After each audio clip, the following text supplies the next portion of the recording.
जय श्री कृष्ण मित्रों। भक्तों, मांसाहार पुण्य है या पाप? आज इस संदर्भ में हम आपको ऐसी कथा बताने जा रहे हैं।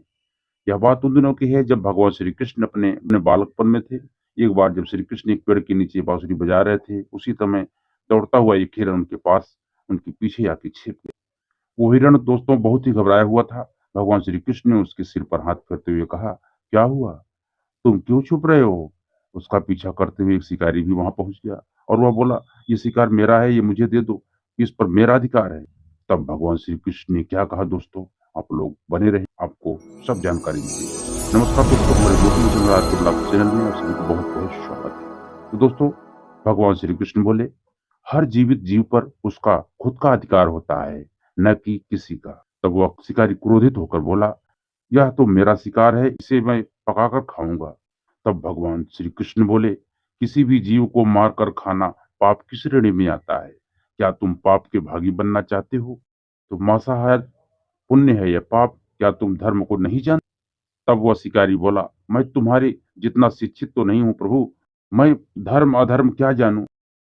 मांसाहार पुण्य है या पाप, पर मैं यह जानता हूं कि जीव को मारकर खाना, इसमें कोई हर्ज नहीं। मांसाहार से तो एक तो वह जीव बंधन से मुक्त कर रहा है, फिर क्यों मांसाहार से मना किया जाता है?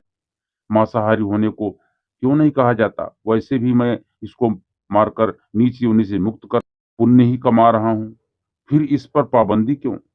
इसे तो प्रोत्साहित करना चाहिए।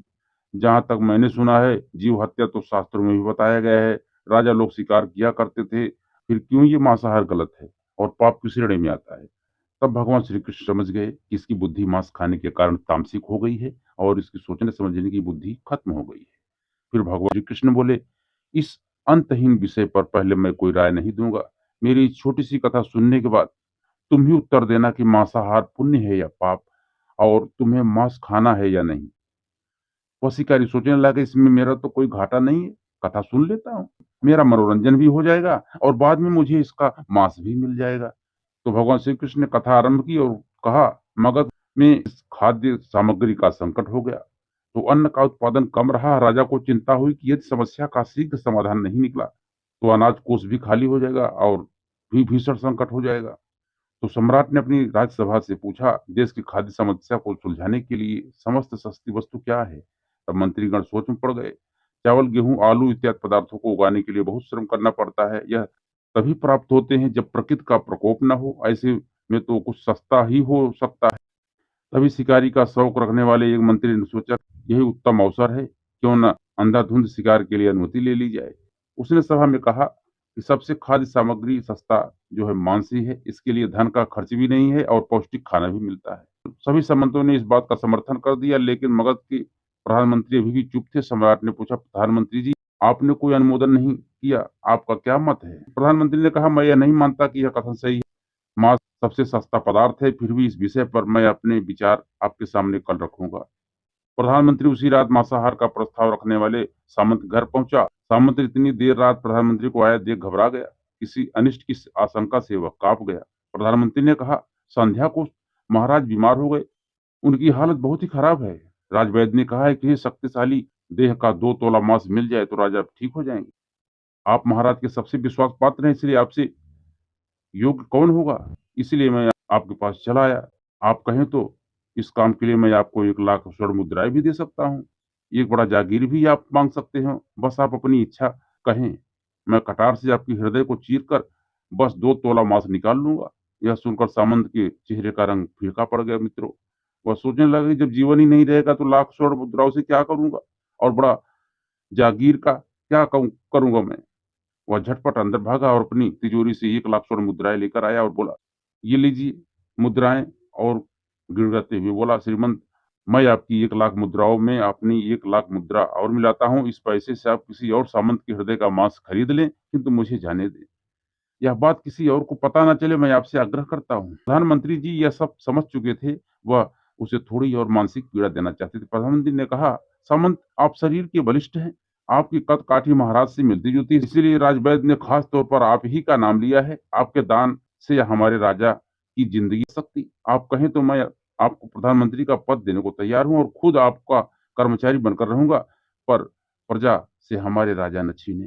सामंत तो फंसता हुआ दिख रहा था, उसने शरीर पर अंग वस्त्र रख लिए।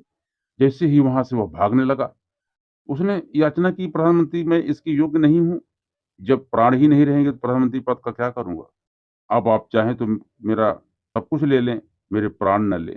मैं अपने ये भवन और सारा धन आपको सौंपता हूँ। रातों रात राज्य से निकल जाऊँगा। इतना कहकर वह अपने घोड़े की ओर भागा और जैसे ही अपना घोड़ा गठने लगा, आवाज़ आई, "अभी रुको, पीछे अभी-अभी अपने पीछे गए तुम अपने परिवार को छोड़ जा रहे हो।"